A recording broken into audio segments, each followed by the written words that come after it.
Peringatan Hari Besar Keagamaan yang telah menjadi agenda rutin pemerintah daerah akan dilaksanakan secara optimal melalui pembahasan bersama instansi terkait, tokoh agama dan tokoh masyarakat. Untuk peringatan Maulid Nabi Muhammad SAW yang jatuh pada tanggal 20 November 2018, pemerintah Kota Gorontalo akan menggelar kegiatan sebagai upaya dalam syiar agama dengan kegiatan doa bersama yang akan berlangsung di Masjid Agung Baitur Rahim dan pelaksanaan kegiatan para Dewa 5. Untuk tahun ini, peringatan Maulid Nabi Muhammad SAW akan dilaksanakan di seluruh wilayah kecamatan dan untuk SKPD dilaksanakan di tingkat Kota Gorontalo. Hal ini dilakukan agar pelaksanaan Maulid Nabi dapat dinikmati oleh seluruh lapisan masyarakat dan tidak terpusat dalam satu titik pelaksanaan. Sementara itu, untuk kegiatan para Dewa 5, masing-masing SKPD akan mengambil start di Bundaran Tugu Hulendalo Indah menuju lapangan Taruna Remaja.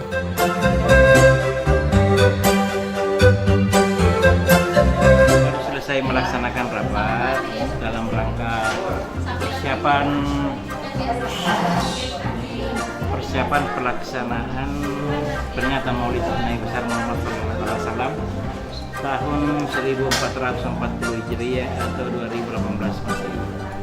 Tadi dihadiri oleh semua stakeholder, baik dari Dewan Kementerian Adat, dari Kamilu, dari Kementerian Agama, dari Satlantas, kemudian SKPD yang terkait, dan para camat se-Kota Gorontalo.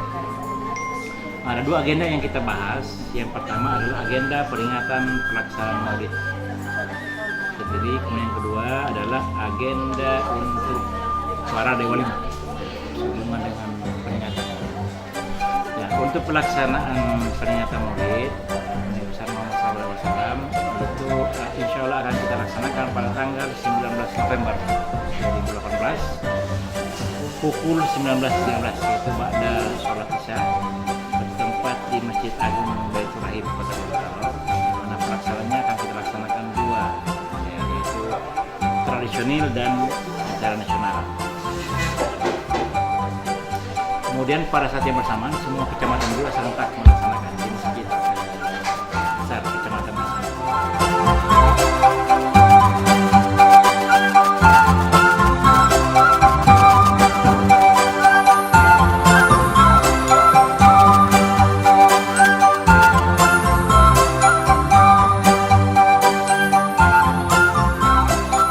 Tim Liputan Advertorial Mimosa TV.